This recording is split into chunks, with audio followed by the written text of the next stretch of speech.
We'll start in baseball. We're going to have baseball, NFL, NBA, some IRA, some WWE, and some Mount Rushmore today. So giving you guys a little quick preview of what we're about to do and be. How about Major League Baseball? I'm talking playing the season in maybe Arizona. Half the seasons, full season, something like that. My proposal, we talked the other day on Monday, Hunter, and I think I was saying that they're already pretty much split close to half. Why don't they go ahead and just say this will be a chance? And we talked Monday about it, about you could either get rid of the DH or keep the DH one and then just have the Arizona teams play each other and then the Florida teams play each other because they're already there. Then nobody will have to travel and then have a championship between those two. But they're talking to everybody in Arizona to play these games and go from there. But Phillip and Zach, what brought in that conversation brought up, and you're not going to believe it when I say this, I think there was a little bit of genius slipped out of Hunter's mouth. Just a little, bit. That is my perfect opportunity. Kermit T-sit right now. Okay. Yeah, I might have had something. Hunter come up with something pretty good. I'm going to give him a little credit for that. I'll see, Phillip, what you think about it. You know, we argue about this DH all the time. Some people like it, some people don't. There's both sides. Hunter said, why don't we just bat 8 people? We got the baseball guy in here, so let's see what he says. I mean, without even us discussing it, just blew it out of his mouth. Hey, why don't we just bat 8 people? We won't have the argument. We'll have to worry about the pitcher batting. You won't have to worry about a DH. We won't have to argue about that. And then your best batters get in the field. Your best batters almost get basically an extra at bat almost. Yeah, basically, yeah. Any negatives, Phillip? Any negatives to batting 8? They're pushing for baseball to be more offensive oriented anyways. Everything they're changing about it is for more offense. You see the top of the lineup a little bit more.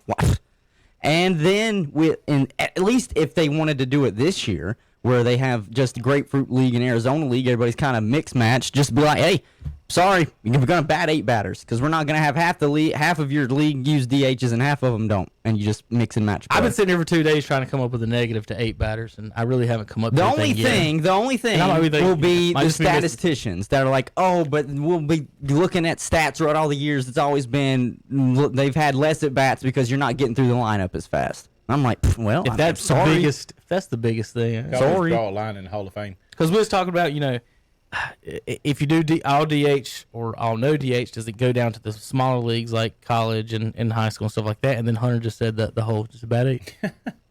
Well, I mean, if it bleeds down, I think it hurts baseball. But then again, too, these guys they're ruining the game anyway. I almost like the 8 with just Major League Baseball, just 8, because then I mean, like.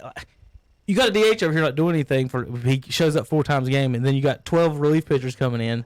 Right. So it wouldn't increase offense. It's one better batter basically. Well, see the new DH rule though, it's really unique because you can, let's just say for instance, great example was Madison Bumgarner in the area, probably one of the best, or you can say Ralph Roberts. What the new rule in baseball is, you can actually DH for the pitcher, and then that pitcher is DHing for himself, and therefore you can roll anybody to the mound. He continues to hit for himself. So if he's a powerful, hitter, he DHs for himself. They just brought this new rule. They did that for Bumgarner. They did that to make him happy. The game's changed so much in the terms of, if you think about the robotic strike zone, if you go into all the new rule, the slow motion replays, like it's taken the human side of baseball. The reason why I like the DH rule, the reason why I would go against, and I would be one of these people that'd be a little sour, is later in careers, some of these athletes can't play those games, and Major League Baseball utilizes it different than, say, Legion high school travel. In the pros, it's more or less, you got a 40-year-old guy that can't play 162 games, but you want his bat in the lineup. It would be like if Pujols, for instance, you could find somebody to play his position, but we need his bat in the lineup, so we're going to DH and let him be just a single, utilize his bat. That weapon we have to have in the lineup. The leagues that don't have that, I mean, I think it's beneficial to the teams that actually draft athletes that can pitch on the mound. I mean, if you think a lot of the guys that are strong at the plate, they're also not really bad on the mound. I was about to say, in high school, Phillip, you a lot of times you don't even need the DH because, again, your best player is your best hitter and your best pitcher most of the time, the Ralphs, the Madisons, and whatnot. In Legion, I think you do see it a lot more because the Legion coaches can have a rotation per se in bullpen to where they can DH for these guys, and that's the only thing a lot of them do is pitch because the things. But there's a difference between a 12-man roster and a 20-man roster. Yeah. How many is Legion? Do they get 20? You can carry. I think you can carry That's 20. Not an important question, but 25, I think. Oh, and then God. when you get to playoffs, Jeez. I think it goes down to 18. I know you can only have 18 in playoffs. Okay. Because every year, Coach Reynolds would always have to, toward the end, once we got to July, he would start trimming down the lineup to 18. That's a lot of people, on the bench not playing in a Legion high school game if you don't have a DH and you don't have a bullpen and you're just playing. I mean, Ralph pitched, he went to center field. Mason pitched, he went to center field. There was no, or left, wherever they wanted to put Chris. He played every position he wanted. But in the Major League Baseball, let's look at that. What do you think? Just any negatives that we'll give you a week or two, come up, or just anything off the top of your head right now, just then the 8 batters. I really like Hunter's idea, believe it or not. I mean, if you're looking at it more from a coaching perspective on you just want the bat, I could understand if it was a coaching decision for me, I love it because my top gets back up there all the time. Up top. Yeah. Yeah. But see, it just depends on if you do 8 and you're talking about DH. We'll see. To me, like 9, it's going to kill your pitching. I mean, if you think defensively, you may have like a great example in high school. You may only want your pitcher to see that lineup twice, and now you're rolling that card over a lot quicker with 8 than you are with 9. 9 gives you, 7, 8, 9. Typically, you're not, Now, granted, a lot of these guys, especially locally, I remember when coaching in this area, your second leadoff was your 9-hole hitter because you wanted to get the guy on so that 1, 2, and 3 could try to get him in. Philip, what about with pitch count rules? Have you thought or any discussion in high school about doing kind of what the major league teams do, is throwing one really hard stud in the first inning and then bring your starter in after that? Yeah, I mean, see, Get rid of that. Get rid of those first 4. You got one stud. It's different in high school because you don't have the guy throwing 100 that come in for one inning and boom, boom, boom, get his 3 outs, and the starter come in and face 4, 5, 6. well, I mean, Or 5, 6. the whole pitch count deal. I like now leaving North Carolina going to Florida. I like how they do it. It's a little bit more relaxed. I mean, the pitch count doesn't come into effect for us until playoffs. Okay. It's kind of like you take it in, and obviously, you take your starter out and he can re-enter into a position and he can go right back into, the mound in the end. I've actually, to be 100% with you, my mind and my whole mentality toward baseball has changed a lot since going down there because those guys play 365 up here. I mean, really and truly, you're not playing full-time baseball. About half the year. So, so like seeing arm care issues and seeing how to develop arms and really taking new approaches to trying to save an arm. Yep. Like Bessemer City, Phillip Russ would have took his starter out in the second inning. If push come to shove, that kid, I need an out, and I could put him back in. He had pitches. I would have thought and considered putting him in the 7th inning, especially in a game against a Cherryville or Lincoln Charter.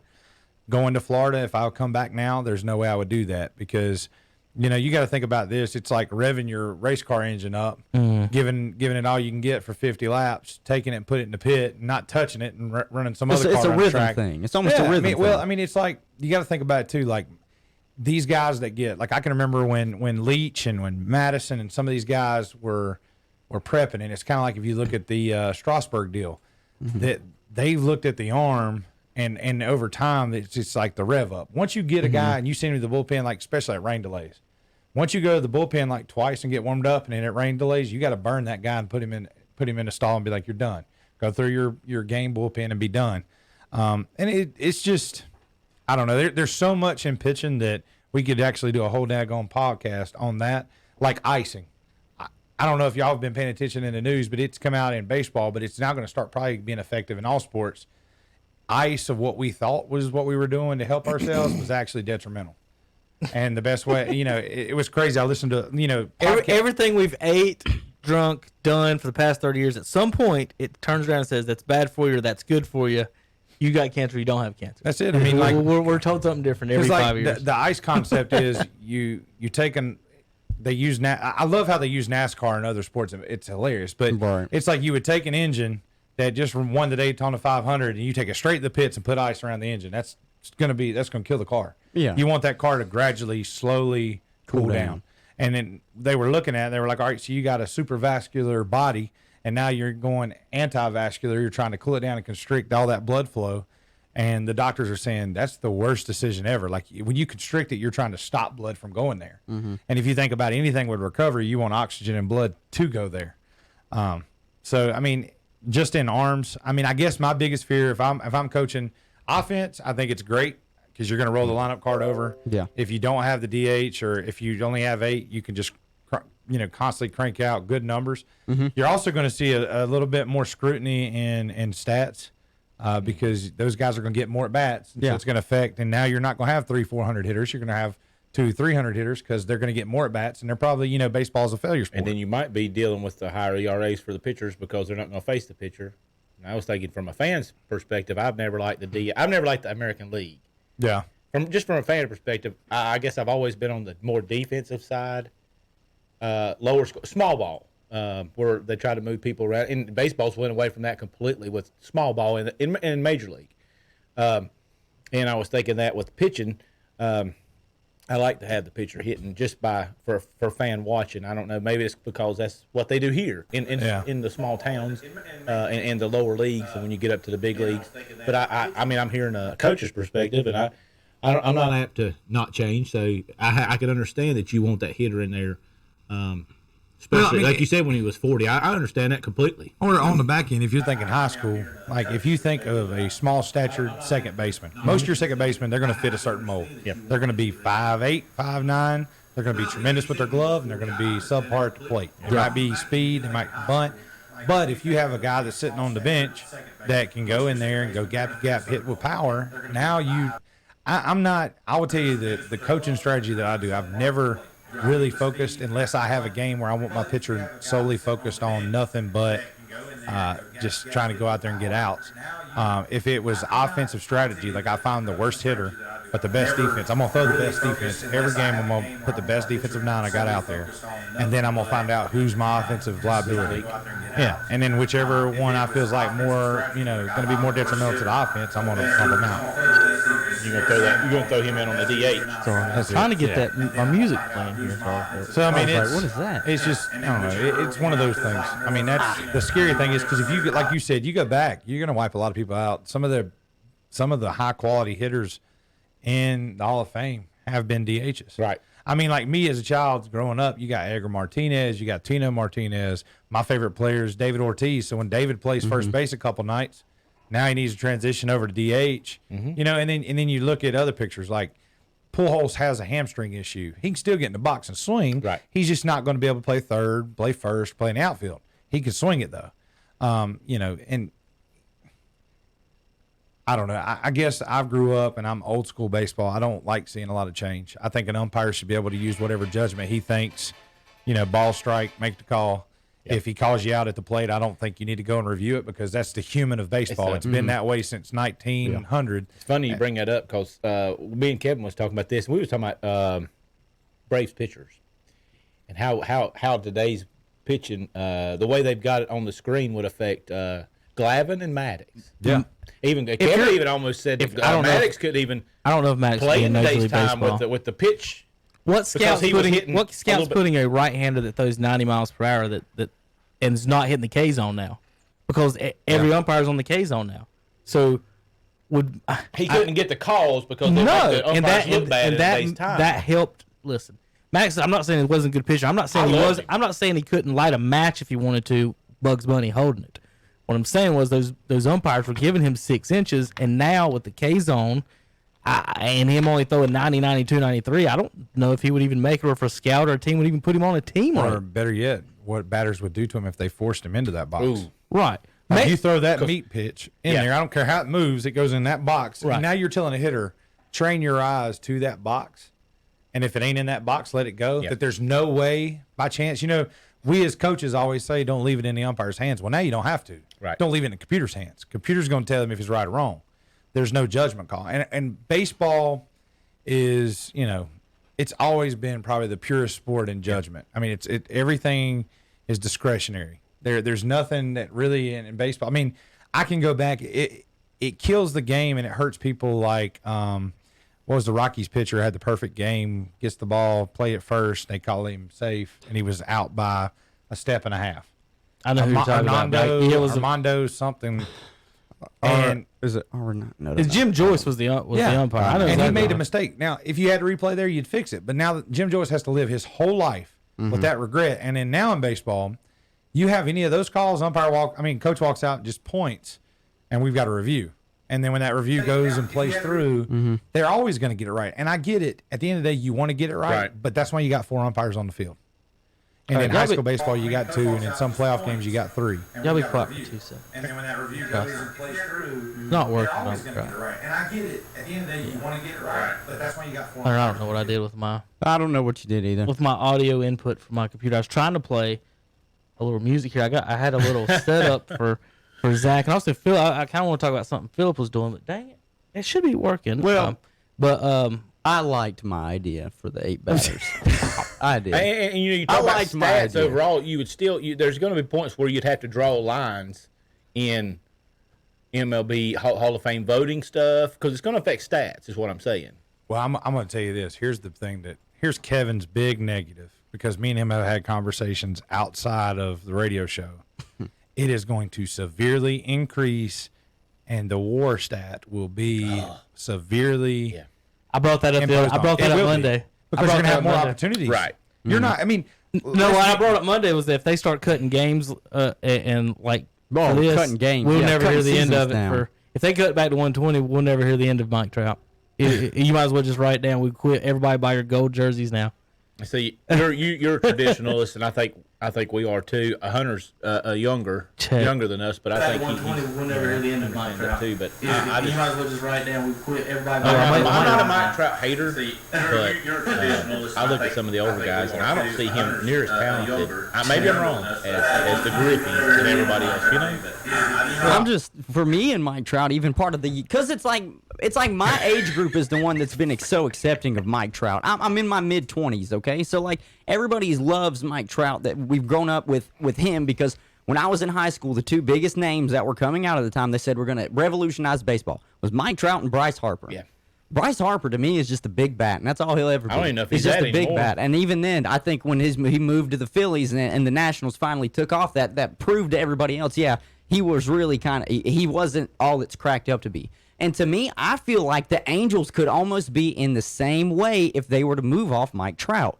I know they've got a bunch of money tied up into Mike Trout, and baseball can do that because there's no cap. That's okay. I get that. But then still, Mike Trout, you could get a bunch of players that might be of, I don't know, an Ozzie Albies, I'm just going to use Atlanta, or even a Ronald Acuna, because some people could say he's got star potential, he's just not quite, he's still young and raw. For all that money you've got tied up into, I'm not even going to say the best player in baseball. I think he's really good. But he doesn't do a lot of things really good. He's got a great bat, but he's not fast around the bases, and he's not going to get you doubles. Okay, he's just going to get you to first. He's going to get to the plate, and you're going to say, all right, he's got an opportunity to get on base. Because one, he's not going to swing at a lot of pitches if he doesn't like the placement. But then two, you also have to remember, people, they don't care about strikeouts anymore. So to me, I'm like, if you were to move off Mike Trout and get good contact hitters that come in there, their strikeouts are less, that they might not walk as much as he does. To me, that really doesn't matter. I feel like the Angels would be a better team if they moved off Mike Trout. Yeah, but I'm gonna tell you, the reason why the Angels pay him what they pay him is so the Yankees don't pick him up.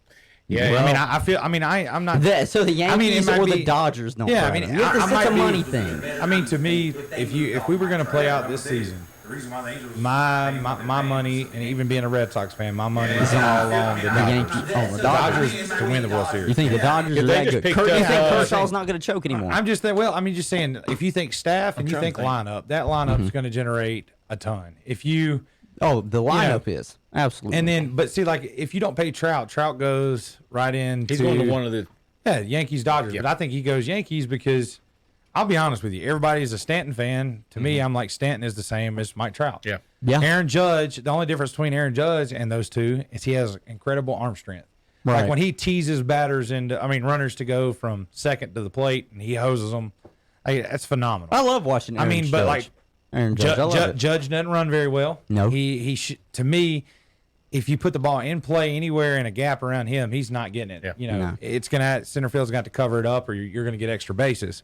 But I mean, it's But would Obviously- that not make But you think though, as an organizational wise, if you could get past the fact of thinking, oh, another team's going to sign Mike Trout, but the guys that we can pick up off of the money we save off of his contract, it would just make us a better ball team. I think what you're asking is, would you the total salary of Mike Trout as you as a coach? Would you take that and say, I would rather have 6 ball players? It's even better than that.